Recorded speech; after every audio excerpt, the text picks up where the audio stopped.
Hare Krishna to all of you. मेरा नाम आशुतोष मरन है। तो आज से 2 साल पहले मैंने एक वीडियो बनाई थी, डोंट बिलीव इन वीनस महादशा, यानी एक शॉर्ट बनाया था इस टॉपिक पे। तो काफ़ी लोगों ने कहा कि जनाब हम आपकी बात से सहमत नहीं हैं।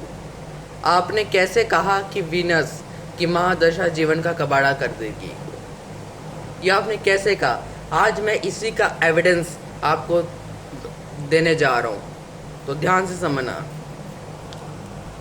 सबसे पहले हम जानते वीनस क्या है, यानी शुक्र ग्रह क्या है। शुक्र ग्रह भोग विलास का कारक ग्रह माना जाता है। अब शब्द क्या आ गया? भोग विलास, राइट। अब जो इंसान भोग विलास में ज़्यादा पड़ा हुआ है, जो इंसान भोग विलास में ज़्यादा लीन है, क्या उसे सच्चाई और वास्तविकता का ज्ञान होगा? यस आर नो, जवाब दीजिए।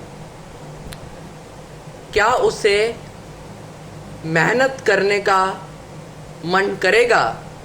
जवाब दीजिए, यस आर नो। जो इंसान भोग विलास में अधिक इन्वॉल्व है, क्या वो भगवान की भक्ति कर पाएगा? Yes or no. इसका जवाब आता है बिल्कुल नहीं, नो। शुक्र की महादशा कहीं न कहीं इंसान को भोग विलास में पैदा करती है, यानी भोग विलास में इस इंसान को इन्वॉल्व करती है। और ऐसा इंसान जब भोग विलास में इन्वॉल्व हो जाता है तो वो मेहनत करना, ज्ञान की प्राप्ति करना, ईश्वर की भक्ति करना, सेवा करना भूल जाता है, धीरे धीरे कर करके भूल जाता है। तो जो शुक्र की महादशा होती है वो यही काम करवाती है, क्योंकि श्रीमद् भगवत गीता में लिखा है, भोग ऐश्वर्या प्रसाताना।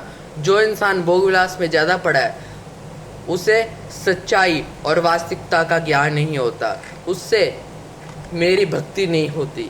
अगर इंसान को भक्ति करनी है भगवान की तो अपने कंफर्ट जोन को छोड़ना पड़ता है।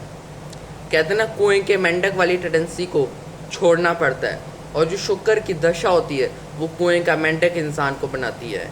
सपोज इट किसी का शुक्र चौथे स्थान में हो तो ऐसा इंसान घर के अंदर रहना ही पसंद करेगा, वो घर के अंदर ही मस्त रहेगा, उससे बाहर की दुनिया का कोई ज्ञान नहीं होगा कि बाहर क्या चल रहा है, देश दुनिया में क्या चल रहा है, दुनियादारी में क्या चल रहा है, समाज में क्या चल रहा है, उससे कोई इंटरेस्ट ही नहीं होगा।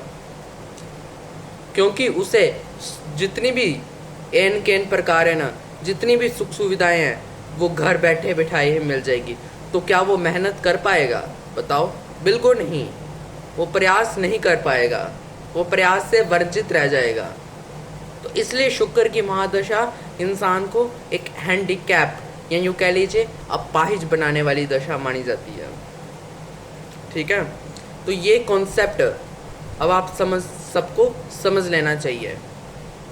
तो आशा करता हूँ आपको समझ आ चुकी है। तो धन्यवाद, टेक केयर, हरे कृष्णा।